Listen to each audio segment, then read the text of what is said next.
क्या तुम सिर्फ एक डंडे की मदद से पूरी धरती का सरकमफेरेंस नाप सकते हो? कई साल पहले अलेक्जेंड्रिया नाम के शहर में इराटोस्थेनेस नाम का एक गणितज्ञ काम करता था। वो काफी वक्त से पृथ्वी का साइज पता लगाने की कोशिश कर रहा था। उस टाइम तक ये तो पता चल चुका था कि धरती गोल है, पर इसका सरकमफेरेंस नहीं पता था। इराटोस्थेनेस का एक सौदागर दोस्त था जो अपने ऊंट पे लंबी लंबी दूरियां तय करता था। एक दिन सौदागर साइन शहर जा रहा था। 21 जून को समर सोलिस्टिस है। इस दिन सूरज ठीक सर के ऊपर होता है और साइन शहर में एक गहरा कुआं है जिसमें झांकने पे इस दिन कुएं के अंदर सूरज दिखाई देता है। कुआं तो हमारे अलेक्जेंड्रिया में भी है, उसके अंदर सूरज का रिफ्लेक्शन नहीं दिखता क्या? नहीं दिखता भाई, यहाँ नहीं दिखता। मतलब एक ही समय पे सूरज की किरणें अलेक्जेंड्रिया और साइन पे अलग अलग एंगल बनाती हैं। आइडिया! क्या तुम इस यात्रा के दौरान साइन और अलेक्जेंड्रिया के बीच का डिस्प्लेसमेंट नाप सकते हो? डिस्टेंस बोलते तो कर देता, लेकिन डिस्प्लेसमेंट तो नामुमकिन है। मैं तुम्हें मुंह मांगी रकम दे सकता हूँ, नामुमकिन तो कुछ भी नहीं।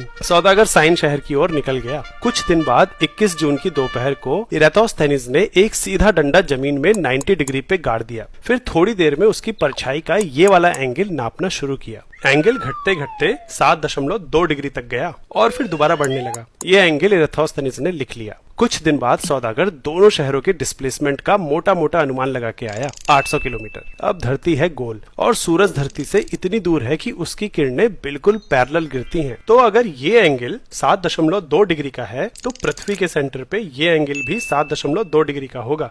मतलब अगर पृथ्वी के सेंटर पे 7.2 डिग्री, उसकी सतह पर 800 किलोमीटर की दूरी है, तो पूरी धरती यानी 360 डिग्री के लिए ये लंबाई 360/7.2 गुने 800 किलोमीटर होगी। ये अनुमान असल सरकमफेरेंस से ज्यादा दूर नहीं था। अब ये बताओ कि अगर अलेक्जेंड्रिया और साइन के लॉन्गिट्यूड्स के बीच में ज्यादा अंतर होता तो क्या इराटोस्थेनेस का मेथड काम करता?